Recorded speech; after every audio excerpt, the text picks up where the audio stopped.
എല്ലാ വർഷവും ലോകമെമ്പാടും 20 ദശലക്ഷം ടണ്ണിലധികം സൺഫ്ലവർ എണ്ണയാണ് ഉപയോഗിക്കുന്നത്.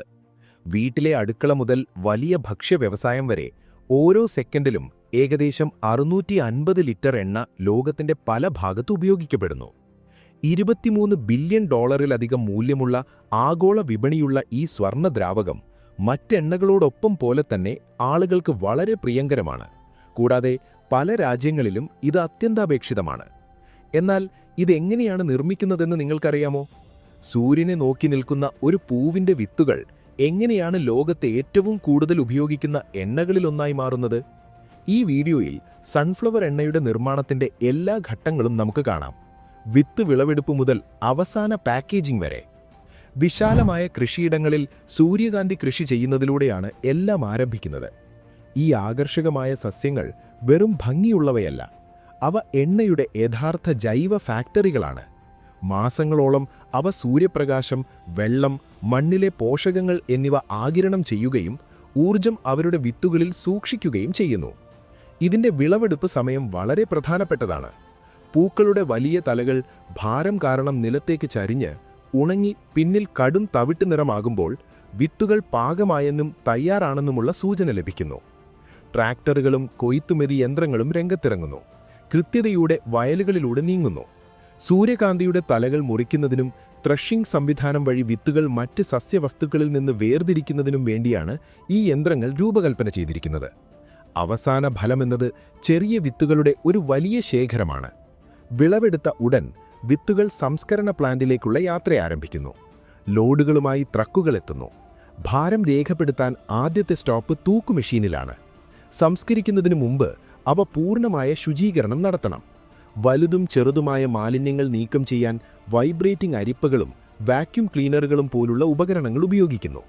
വൃത്തിയാക്കിയ ശേഷം വളരെ പ്രധാനപ്പെട്ട ഒരു ഘട്ടം വരുന്നു: തൊലി നീക്കം ചെയ്യൽ. സൂര്യകാന്തി വിത്തുകൾക്ക് പുറംതൊടുണ്ട്. ഇത് നാരുകളാൽ സമ്പന്നമാണെങ്കിലും എണ്ണ വളരെ കുറവാണ്. വേർതിരിച്ചെടുക്കൽ സമയത്ത് ഇത് നിലനിർത്തുന്നത് പ്രോസസ്സിന്റെ കാര്യക്ഷമത കുറയ്ക്കും. അതിനാൽ വിത്തുകൾ തൊലി കളയുന്ന യന്ത്രങ്ങളിലൂടെ കടന്നുപോകുന്നു. അവ ഇംപാക്റ്റ് വഴിയോ ഫ്രിക്ഷൻ വഴിയോ തൊലി വേർതിരിക്കുന്നു. ഒരു ആസ്പിരേഷൻ സംവിധാനം എണ്ണയാൽ സമ്പന്നമായ ഉൾഭാഗങ്ങളെ ഭാരം കുറഞ്ഞ പുറംതൊലികളിൽ നിന്ന് വേർതിരിക്കുന്നു. ഈ തൊലികൾ പാഴാക്കപ്പെടുന്നില്ല. ഫാക്ടറിക്ക് തന്നെ ഊർജ്ജം ഉൽപ്പാദിപ്പിക്കാൻ ബോയിലറുകളിൽ കത്തിക്കുകയോ അല്ലെങ്കിൽ മൃഗങ്ങളുടെ തീറ്റയായി വിൽക്കുകയോ ചെയ്യാം. ഇപ്പോൾ വൃത്തിയുള്ളതും തയ്യാറായതുമായ വിത്തുകൾ റെഡിയായി കഴിഞ്ഞു. അടുത്ത ഘട്ടം അവയെ എണ്ണ വേർതിരിച്ചെടുക്കുന്നതിനായി തയ്യാറാക്കുക എന്നതാണ്.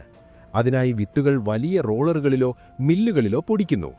ഈ പൊടിക്കൽ വിത്തുകളുടെ കോശഭിത്തികൾ പൊടിച്ച് ഒരു മിശ്രിതം വേർതിരിക്കുന്നു.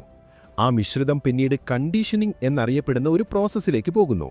നിയന്ത്രിത താപനിലയിൽ നന്നായി ഇളക്കിവിടുന്ന വലിയ ടാങ്കുകളിൽ ഇത് ചൂടാക്കുന്നു. ഇനി ഏറ്റവും പ്രധാനപ്പെട്ട പ്രോസസ്സാണ് എണ്ണ വേർതിരിച്ചെടുക്കൽ. ആധുനിക വ്യവസായത്തിൽ ഇതിനായി 2 പ്രധാന രീതികൾ ഉപയോഗിക്കുന്നു. പലപ്പോഴും സംയോജിപ്പിച്ചാണ് ഇത് ചെയ്യുന്നത്. ഒന്നാമത്തത് മെക്കാനിക്കൽ പ്രസ്സിംഗ്. ചൂടാക്കിയ മിശ്രിതം തുടർച്ചയായ സ്ക്രൂ പ്രസ്സുകളിലേക്ക് കടത്തിവിടുന്നു. ഈ സ്ക്രൂ ഉപയോഗിച്ച് മിശ്രിതം പ്രസ് ചെയ്യുമ്പോൾ മർദ്ദം ക്രമാനുഗതമായി വർദ്ധിക്കുകയും സിലിണ്ടറിലെ ചെറിയ ദ്വാരങ്ങളിലൂടെ എണ്ണയെ പുറത്തേക്ക് ഞെക്കിവിടുകയും ചെയ്യുന്നു. പുറത്തേക്കൊഴുകുന്ന ദ്രാവകമാണ് സൺഫ്ലവർ ഓയിലിന്റെ അസംസ്കൃത രൂപം. ഇതിന് നല്ല കടുത്ത നിറവും ശക്തമായ സ്വഭാവഗുണമുള്ള മണവും കാണും. ശേഷിക്കുന്ന ഖരവസ്തുവിനെ പ്രസ് കേക്ക് എന്ന് വിളിക്കുന്നു. ഇതിലും ഇപ്പോഴും ഒരു നിശ്ചിത അളവിൽ എണ്ണ അവശേഷിക്കുന്നു. രണ്ടാമത്തെ പ്രോസസ്സ് ലായനി ഉപയോഗിച്ചുള്ള വേർതിരിച്ചെടുക്കൽ. കഴിയുന്നത്ര എണ്ണ വേർതിരിച്ചെടുക്കാൻ പ്രത്യേകിച്ച് വലിയ വ്യാവസായിക ഓപ്പറേഷനുകളിൽ പ്രസ് കേക്ക് 2ാം ഘട്ടത്തിലേക്ക് പോകുന്നു. അതാണ് ലായനി ഉപയോഗിച്ചുള്ള വേർതിരിച്ചെടുക്കൽ. ഏറ്റവും കൂടുതൽ ഉപയോഗിക്കുന്ന ലായനി ഹെക്സെയിനാണ്. എണ്ണകളെ ലയിപ്പിക്കാൻ ഉയർന്ന ക്ഷമതയുള്ള ഒരു പെട്രോളിയം ഡെറിവേറ്റീവ്. പ്രസ് കേക്ക് ഒരു എക്സ്ട്രാക്ടറിൽ വയ്ക്കുന്നു. അത് വിപരീത ദിശയിൽ ഹെക്സെയിൻ ഉപയോഗിച്ച് കഴുകുന്നു. ലായനി കേക്കിനെ കഴുകി ബാക്കിയുള്ള എണ്ണയെ ലയിപ്പിക്കുന്നു. ഈ പ്രോസസ്സിന്റെ അവസാനം എണ്ണയില്ലാത്ത ഒരു പൊടി അവശേഷിക്കുന്നു. ഇത് ഉണക്കി ഉയർന്ന പ്രോട്ടീൻ ഉൽപ്പന്നമായി മൃഗങ്ങളുടെ തീറ്റയായി വിൽക്കുന്നു. എണ്ണയും ലായനിയും ചേർന്ന മിശ്രിതം അഥവാ മൈസെല്ല ഒരു ഡിസ്റ്റില്ലറിലേക്ക് പോകുന്നു. ഹെക്സെയിന് എണ്ണയേക്കാൾ വളരെ കുറഞ്ഞ ബോയിലിംഗ് ടെമ്പറേച്ചർ ഉള്ളതിനാൽ ചൂടാക്കുമ്പോൾ അത് എളുപ്പത്തിൽ ബാഷ്പീകരിക്കുന്നു. ഡിസ്റ്റില്ലറിൽ അവശേഷിക്കുന്നത് അസംസ്കൃത എണ്ണയുടെ ബാക്കിയാണ്.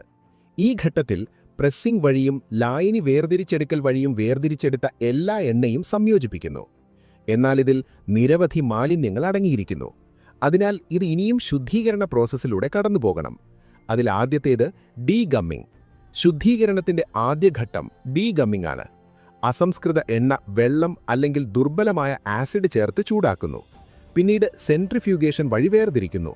ഡീഗം ചെയ്ത എണ്ണയെ കാസ്റ്റിക് സോഡ ഉപയോഗിച്ച് പ്രോസസ്സ് ചെയ്യുന്നു. ഈ പദാർത്ഥം അസിഡിക്കും രുചിക്കും കാരണമാകുന്ന സ്വതന്ത്ര ഫാറ്റി ആസിഡുകളുമായി പ്രതികരിച്ച് സോപ്പ് പോലുള്ള ഒരു പദാർത്ഥമായി മാറുന്നു.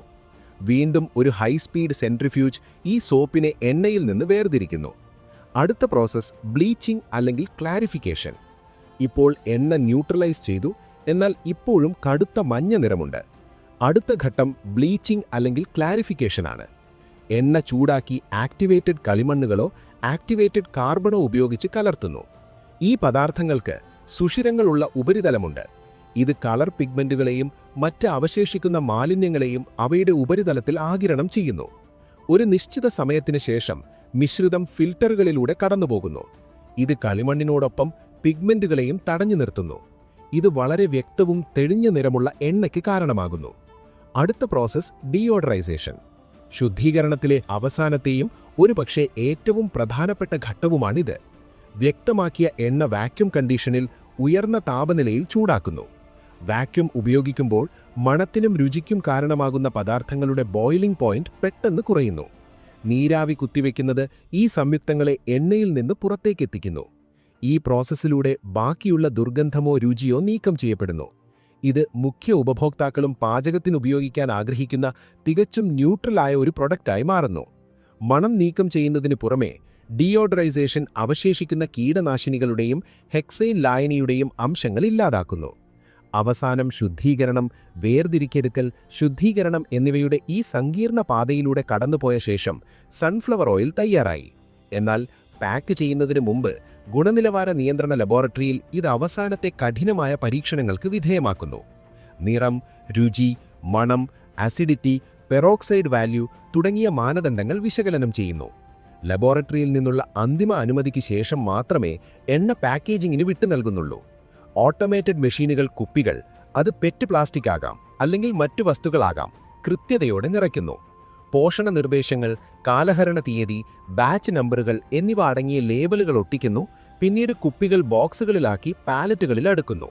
ലോജിസ്റ്റിക്സ് കേന്ദ്രങ്ങളിലേക്കും സൂപ്പർ മാർക്കറ്റുകളിലേക്കും ഒടുവിൽ നിങ്ങളുടെ അടുക്കളയിലേക്കും വിതരണം ചെയ്യാൻ അവ തയ്യാറായി.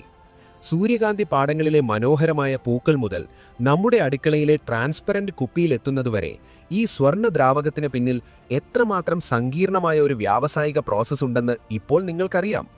സൺഫ്ലവർ എണ്ണയുടെ ഈ വ്യാവസായിക ജേണിയെക്കുറിച്ചുള്ള നിങ്ങളുടെ അഭിപ്രായങ്ങൾ താഴെ കമന്റ് ചെയ്യുക. വീഡിയോ ഇഷ്ടമായെങ്കിൽ ലൈക്ക് ചെയ്യാനും ഇതുപോലുള്ള മറ്റു വിജ്ഞാനപ്രദമായ കണ്ടന്റുകൾക്കായി ചാനൽ സബ്സ്ക്രൈബ് ചെയ്യാനും മറക്കരുത്. അടുത്ത വീഡിയോയിൽ കാണാം. പരക്കട്ടെ പ്രകാശം.